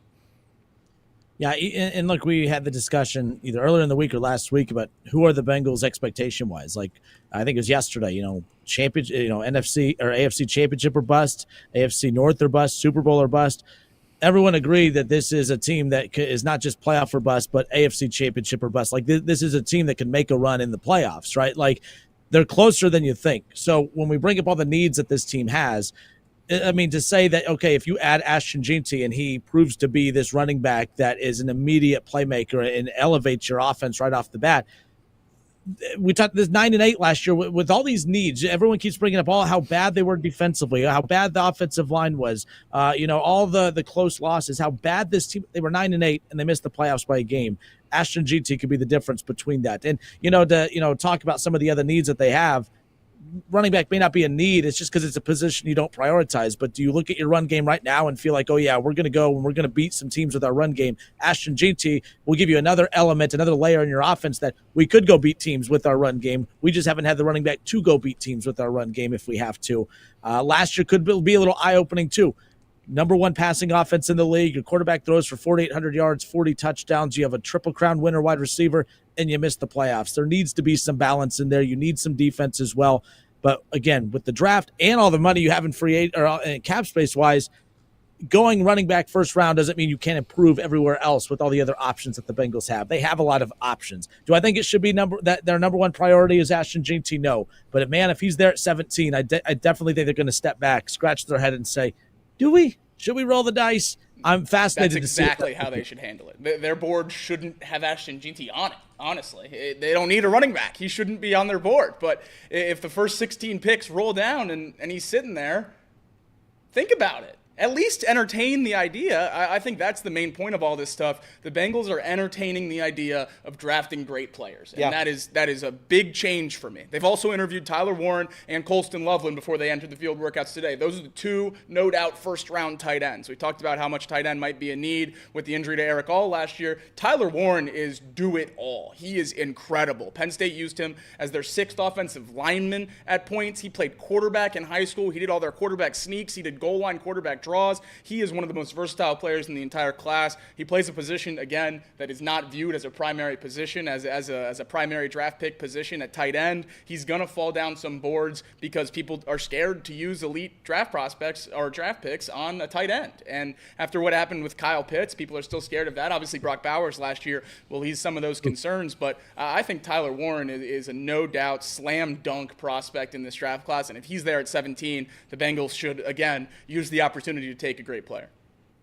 And no matter what, when we talk about this offense, leaning into the wide receiver thing, of course, with T. Higgins, and if they lose him, they have to lean into that. If they go tight end, they're not taking a tight end in the first round to just use the tight end the way they've been using him up to this point. I feel like if you take a tight end in the first round, you're going to have to incorporate that position more into your offensive scheme. Same thing goes with Ashton Jeanty. I don't think that you draft Ashton Jeanty to remain at the bottom of the NFL in rush attempts on the season. I think that they would change up how they would approach their offensive mentality as well. But also improving defensively keeps the offense off the field a little bit, keeps them fresh, keeps them from having to play from behind every damn game to where Joe Burrow has to drop back 30 or 40 more times than everybody else in the league as well. There's options now at number 17, but I'm just laughing because 2 months ago, Jake, you were puked at this Ashton Jeanty conversation. So I'm just laughing. That we've all grown up. We're all getting older. We're maturing. I like it. No, I think just as the draft process, continues to go through, and we talked about all the extensions and everything, it's important to get great players. And I think that's just kind of where I've resided myself to as we go through all this thing. Take players that I believe can make a difference and help the team win games in year one. And who cares what position that is? If I think it's going to be, +2 wins for the Cincinnati Bengals, because +2 wins last year has you in the dance, and who knows what could have happened. So that's where I'm at. I would love a tight end, by the way. I know I didn't tune into that conversation or didn't interject in that conversation. I'd love a tight end. I do think Duke Tobin, when he was talking, I think you guys said it too a little bit. It's, Duke Tobin, any tight end can fit with the Bengals. Mm-hmm. If you wanted to skip that position in the draft, you could. You can get a serviceable free agent tight end like Mike Gesicki. Hell, even bring Mike Gesicki back. But I do think for the future, it would be really cool to have a pass-catching tight end because it fits so well with this offense, and it works so well with Joe Burrow. I would absolutely love Warren, my guy, our guy, Fannin, at some point. If we get him, if we wait to the 3rd round or 2nd round, whatever he would fall to, I would absolutely love that. I just think that that's going to be a need at some point. We love Eric All here. You guys mentioned it. It's just, debilitating injuries is just not going to be a beneficial thing for the Bengals at all. 3 major injuries.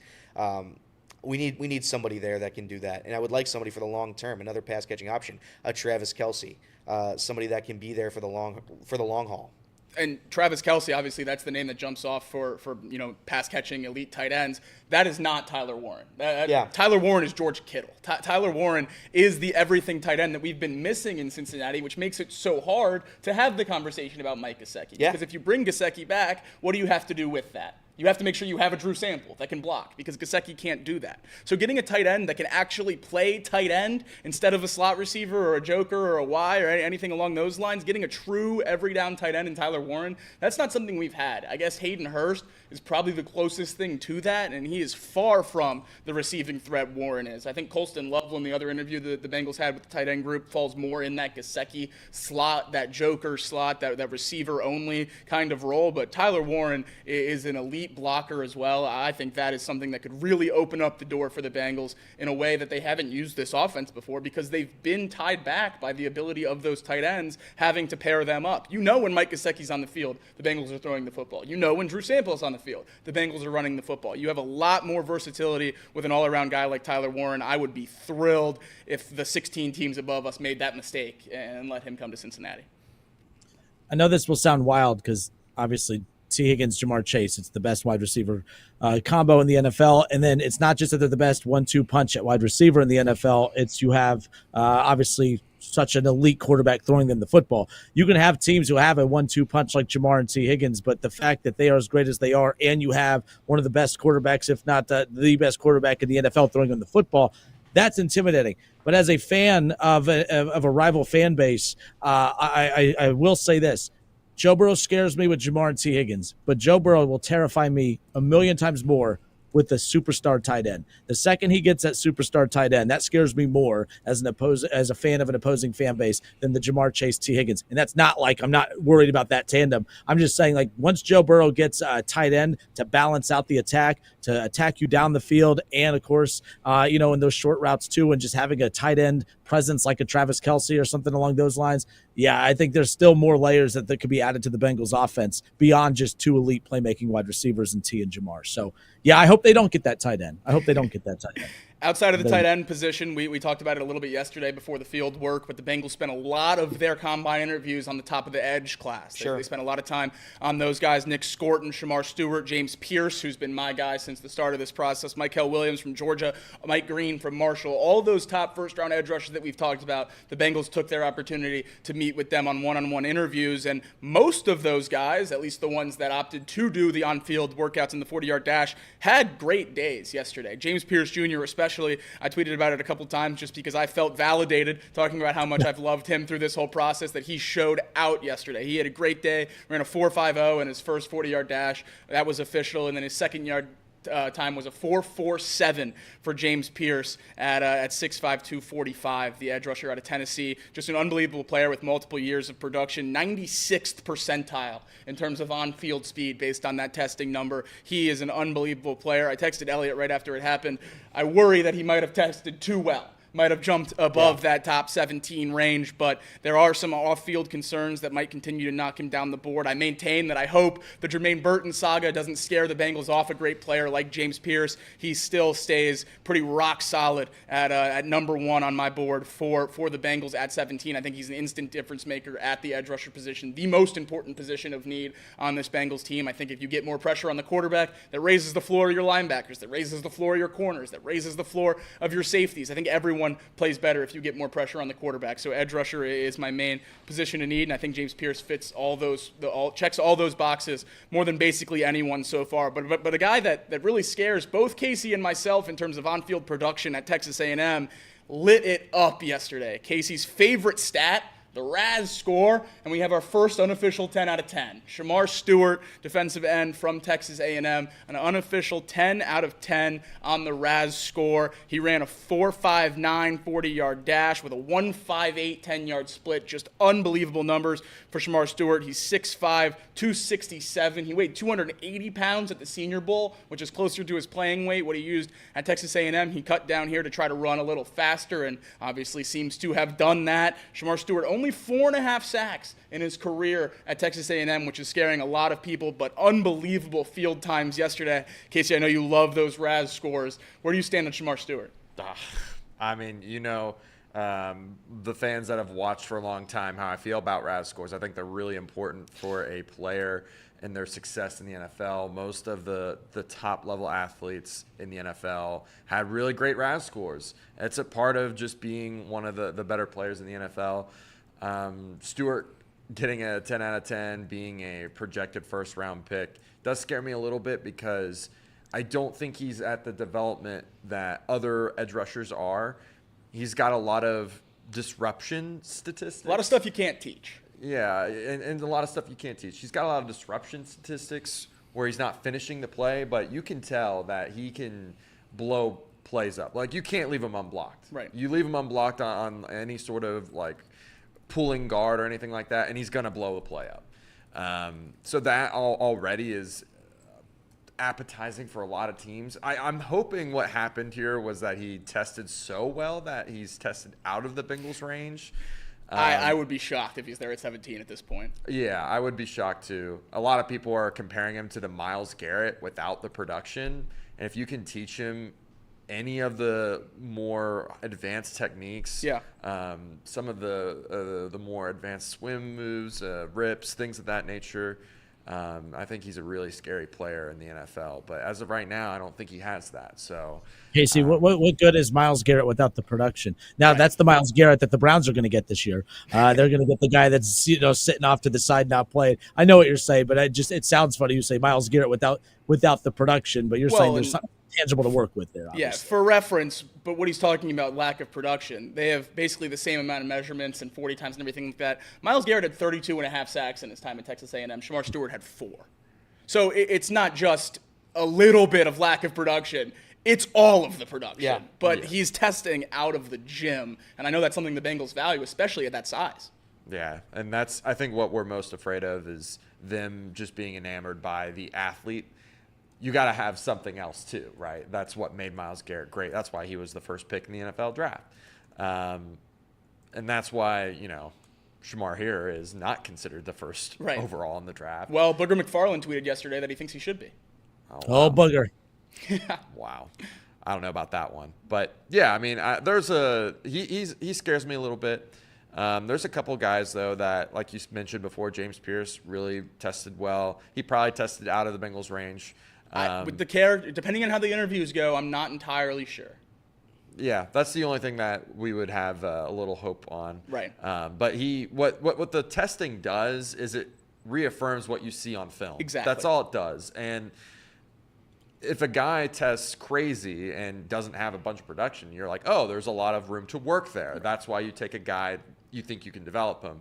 If a guy tests really poorly but has great production, well, maybe you were just in a good scheme or you had great players around you. There's a lot of other things that go into it. But James Pierce tested really well. There's some guys that didn't test. That was disappointing, like the Georgia kids. Mm-hmm. None of them really participated. And there's a lot of mocks out there that have us taking them, the Bengals being us, taking those guys. There are a couple later round picks that I was super excited for that were on our graphic that tested well, like the CJ West of the world. Darius Alexander tested better than Chris Jenkins, and that's kind of relatively right where you want to be at. Landon Jackson came in pretty close to that Shemar Stewart 10 on the RAS score. Yep. That's he was a 9.98. Another edge rusher with that similar size and athleticism that had better production than that guy. Yeah. So, there's a lot of great players at this moment that I'm super excited to talk more about. It's just, we're getting more and more players testing today. Right. Probably safer to break it all down Monday, Tuesday, Wednesday. But for the Bengals' sake, a lot of the more news came from not the test, but this morning, just all the receivers that are being interviewed. Everything. The last player that tested yesterday that I wanted to point out for the Bengals, potentially at 17, is my guy, Alabama linebacker Jihad Campbell. And most interestingly, I think he falls into that group of Tyler Warren, Ashton Jeanty in terms of off-ball linebacker is not that premier position, so you're worried about using, pick 17 on an off-ball linebacker. Well, Jihad Campbell yesterday, after going through the linebacker drills, he's the consensus number 1 linebacker in the draft. I think everyone pretty much agrees on that front, but the scouts asked him to hang out afterwards and go through edge rusher drills. Against LSU this year, Jihad Campbell had 4.5 sacks. So he's more than productive off the edge. He was a 5-star edge rusher coming out of high school. He got to Alabama, and wouldn't you know it, 2 guys by the name of Will Anderson and Dallas Turner, 2 top 15 picks in the NFL draft, were rushing off the edge. And Alabama said, we got to get this guy on the field. Right. They move him to off-ball linebacker, and he has a wonderful career there. If he's able to rush the passer, and the Bengals or any team is able to draft a guy who's the best off-ball linebacker in the draft and a top 5 or so edge rusher in the draft, you're getting maybe one of the best players in the draft. I think Jihad Campbell matches pretty perfectly, and it's going to sound like an out-there comp, matches pretty perfectly with Micah Parsons. With his versatility, off-ball and rushing the passer, I think the size plays on the line of scrimmage in the NFL. He drops well into zones and in man coverage.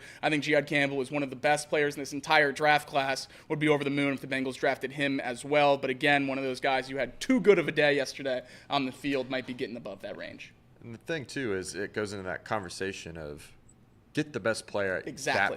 At a certain position. Exactly. If it's guard, if it's linebacker, if it's tight end, yeah, I mean, I'm all in on Jihad Campbell. I think what you see from him is very eerily similar to Micah Parsons, and a guy that can do a lot of different things, and a style of play that we don't currently have on this team that is going to be needed. We need a guy that can play that Joker-type role. That can be able to rush, that can drop back into coverage. Jihad Campbell makes a lot of sense. For sure. We'll pick up with this as we close out the radio side of things when we come back. More Off the Bench when we return.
All right, and we are back off the bench. Justin Kinner, Jacob Tissett, Casey McAllister, Elliot Roning will jump back in with us in just a second. We'll close out with some college basketball talk on the YouTube side, but we wrap up the radio portion of the conversation here. We were talking about a couple, earlier, I think yesterday, the day before, we were talking about how the combine, is it losing a little bit of its luster a little bit just because so many of the star players are opting to either not throw, not work out, not take part in some of the agility drills. Again, as I've said before, I think it's one of those where I feel like the combine is just looking for reasons not to draft you versus to draft you, right? Like, and I think that's the thing that's interesting about that. But like we were talking about Quinshon Judkins and Trevion Henderson, the 2-star running backs for the Buckeyes that won a national championship.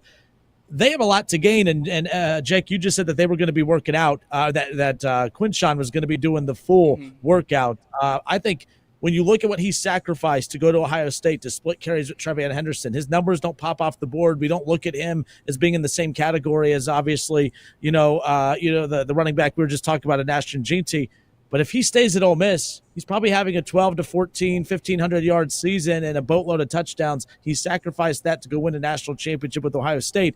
You got to wonder how much upside he could have after working out at the combine here today. Yeah, Judkins, his freshman year at Ole Miss was unbelievable. He was an All-American, one of the best running backs in the entire country, almost 1,600 yards, 1,570 with 16 touchdowns. The next year just added more onto it, 1,200 yards again, 15 touchdowns there. An unbelievable running back, an unbelievable career at Ole Miss. And then he turns around at Ohio State this year with about 100 less carries and goes back and gets another 1,000 yards, another 14 touchdowns.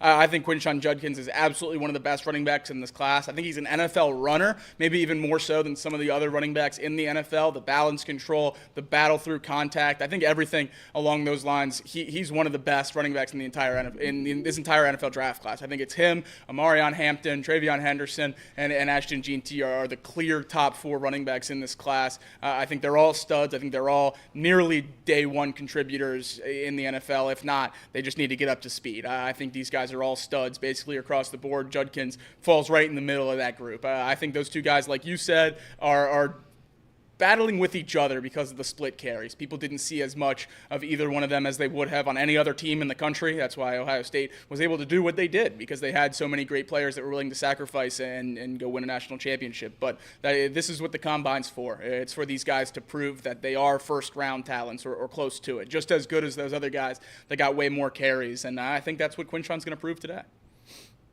Yeah, it kind of reminds me of, like, there's a lot of times when you look at it's a college basketball crossover here. Look at some of the Kentucky basketball players in the NBA that are stars that when you look back at their time at Kentucky, their numbers weren't super impressive. And a lot of it was because the John Calipari approach was, we're going to go get 5 NBA guys and put them on a roster. And they're all going to take points away from one another. They're going to take rebounds away from one another. They're going to take minutes away from one another. And you'll see Kentucky guys that average 8-9 points a game that are going in the first round. And you're like, what in the world? Like, there's a lot of guys that average that about.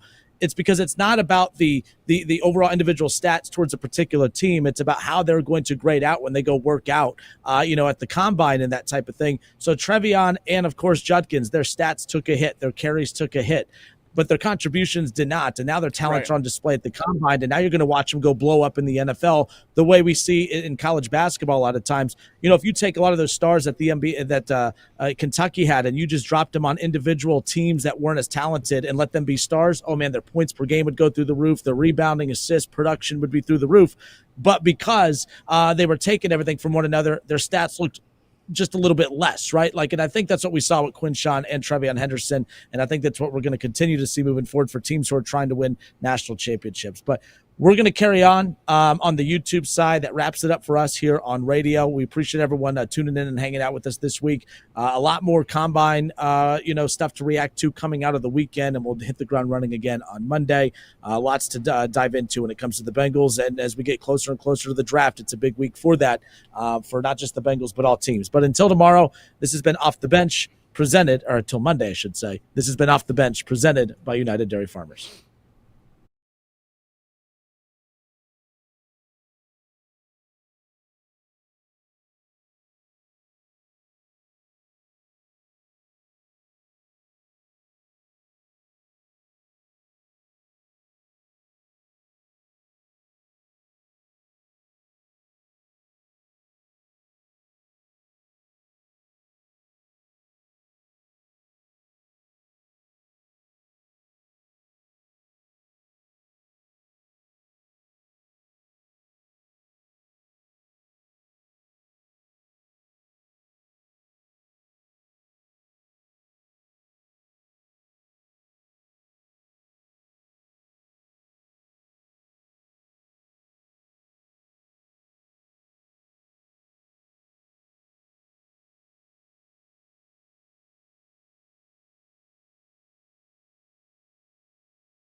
There's certain topics we have on the show where I'm like, we could have the conversation, and because we elaborate more and there's a lot of context to it, I don't think any of our takes are that crazy.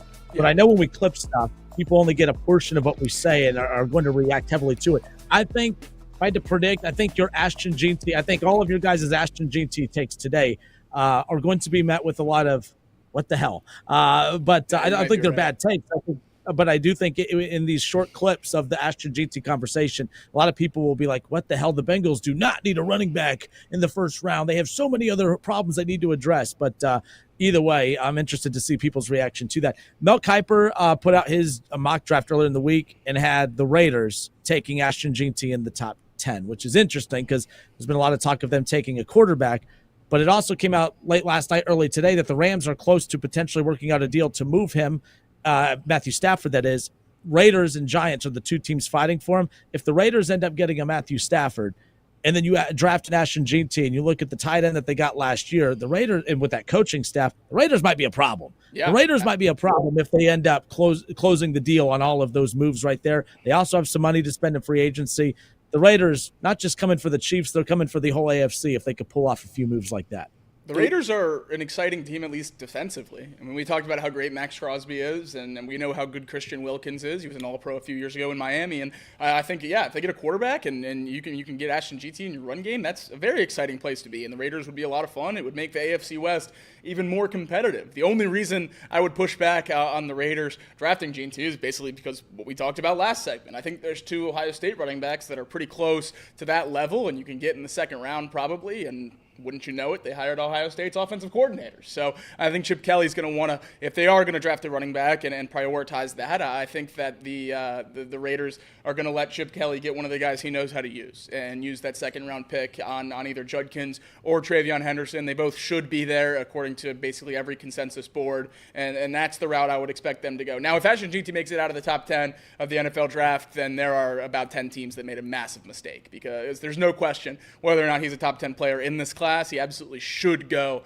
in that range. That's where he belongs, and there's nothing but position bias if he falls out of that range. Yeah, I mean, first of all, regarding the Raiders real quick, the Raiders, if they were to get a quarterback, it makes that division a lot more interesting. I think I think the Chargers are competitive. I think the Denver Broncos, despite what I think of Bo Nix, they're competitive, and they won 9 games last year. So I can't say any much. Or 10, they won 10. They did win 10. 10 games they won last year, and I'll never believe in them. But the fact of the matter is that division is getting a whole lot better. And maybe soon, hopefully next year, we're going to see the dynasty of that division come to an end with the Kansas City Chiefs.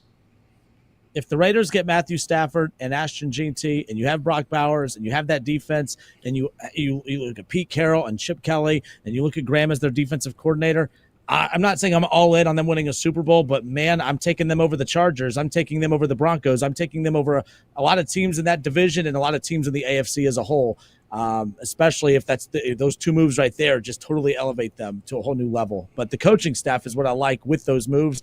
That's huge. Tom Brady, just the GOAT of owners now, too, if he pulls all that stuff off. Yeah, he met with Matthew Stafford yesterday at a ski trip that was really? Totally coincidence in Lake Tahoe. They were not planning to meet. They just ran into each other in Montana and met for hours at Tom Brady's house to discuss contracts and trade packages to the Raiders, but not scheduled. Completely coincidence. And he's still a broadcaster, yeah, right? That's right. I mean, is. What a clown. Sure is. God. The other team linked to Matthew Stafford and a potential contract is the New York Giants. Okay. And I think they fall under a similar umbrella as the Raiders. I love their defense. I love Dexter Lawrence. I love Brian Burns. I love Azeez Ojulari. I think Tyrone Tracy, their young running back out of Purdue, is very, very exciting. Malik Neighbors, if not the best, one of the best young receivers in football. You drop Matthew Stafford into that roster? Yeah. Can they win the NFC East? I'm not going to put it past them. That's what I'm saying. I think that's one of the other quick turnarounds. Matthew Stafford's good, but he's not top 3 NFL quarterback good like your guy leading the Eagles over there, okay? Shoot, so if the Giants got Matthew Stafford, that would push Jalen Hurts down to the worst quarterback in the NFC East. Oh, Jesus Christ. That'd be tough. Both with the Super Bowl, yeah. Super chats real quick. Mark Fetters, member for 17 months. 17 months, Mark Fetters. Thank you very much, brother. 10-ish to 12-ish. You certainly nailed that one. You nailed it. The Amazing Fetus, member for 2 months. It's 10:37 a.m. if this is being read at the end of the show, I get to be host for a day. So it looks like the Amazing Fetus will be hosting our show at some point here in the near future. And Justin Edgel, a $10 super chat. It's hilarious that you guys continue to bash FCC, and yet here we are talking about more organization malpractice by the Reds. FCC does things the right way, everything. Except for the soccer. Do that soccer. Because they do that. Casey? I mean, he's got a point. That's right. That's right. Do they or do they not play soccer? They do play soccer. Colton Melman, member for 16 months. That's a lot of months. 16 months membership. Thank you, Colton. Not quite 17, Not but more quite than 17. 15. That's right. What up, boys? What up, Colton? How you doing? Colton and I have been just throwing out names back and forth in the chat all day about draft position and everything. It's great. Colton and I's DMs are just filled with screenshots of PFF mock drafts. Really? Oh, yeah. I've texted Colton, and Colton is like, if I ever lose the weight that I'm trying to lose here, but via workout, and I'm still on my workout plan right now, Colton's going to get credit. He's going to get in the thank you note because Colton has been texting me how to get pumped up and how to work out. So thank you very much, Colton. Colton's my guy. Also, we have a couple big college basketball games this weekend. Probably the biggest games for both Cincinnati teams, being Xavier and Cincinnati. Tomorrow afternoon, obviously, you have Xavier University taking on Creighton. Now, I will say Xavier is confusing me. All this stuff, and maybe Mouse Cop can enlighten me on what's going on. What's the deal with the $1 beer? Explain the $1 beer thing to me. Is it that the fans want $1 beer and they're not getting it? We know they're not getting the T-shirts, but are they getting $1 beer is the question, and that's the one thing I don't know. I haven't really known that. So if somebody could explain that to me, that would be great. Either way, a quick look at Creighton versus Xavier, their past several matchups. Creighton's won 3 in a row. The last time Xavier beat Creighton was in Madison Square Garden. They won 82-60 in 2023. Outside of that, Creighton's won 4 of their last 5. So it's going to be a tough matchup for Xavier. I think Xavier wins that game. They're safely in the tournament. I know they're on the bubble right now. I think they're safely in with a win against the Blue Jays tomorrow. As in terms of the Bearcats, the University of Cincinnati, they take on Houston. Now, Houston is a different animal, but the same beast. Because we have, I believe, if I'm counting this right, Justin, 8 straight victories for Houston over UC. They've won 9 of their last 10 against the Bearcats. Their largest margin of victory during this stretch, a 90-52 win in 2021. I'm just looking at the history. They've won 8 in a row against the Bearcats. The last time the Bearcats beat Houston was in the 2019 to 2020 season on February 1st. The 2019 to 2020 season I believe in Cincinnati was the last time we beat Houston. We are going on the road, haven't beaten Houston in a very long time, especially in Houston. I don't know if the Bearcats got this one in them. I'm going to try to stay confident. I'm going to try to stay hopeful, but I don't know if the Cincinnati Bearcats can win this game. Do we have a number yet? Is there a Ken Palm number? I have not seen the number yet. I have not. If you want to see it, the last time the Bearcats played Houston was last year. The Bearcats actually out-rebounded Houston 42-30. They shot better in the game than Houston. They pretty much were similar from three-point land.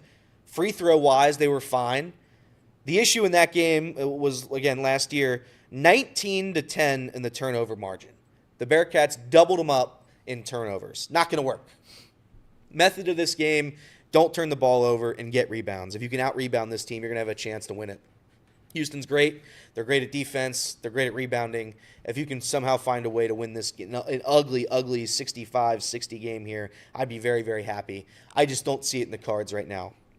It comes down to Jizzle James. Can he be Jizzle James, the one that he's been past, 4 or 5 games now? If he can score 25, again, they're going to have a real shot at it. If Simas Lukosius can show up one time, they're going to have a shot. But the story of the game, believe it or not, it's going to come down to Aziz. It's just all going to come down to Aziz. Victor Locken in that last game had 9 rebounds. Dan Skilling's 8 rebounds.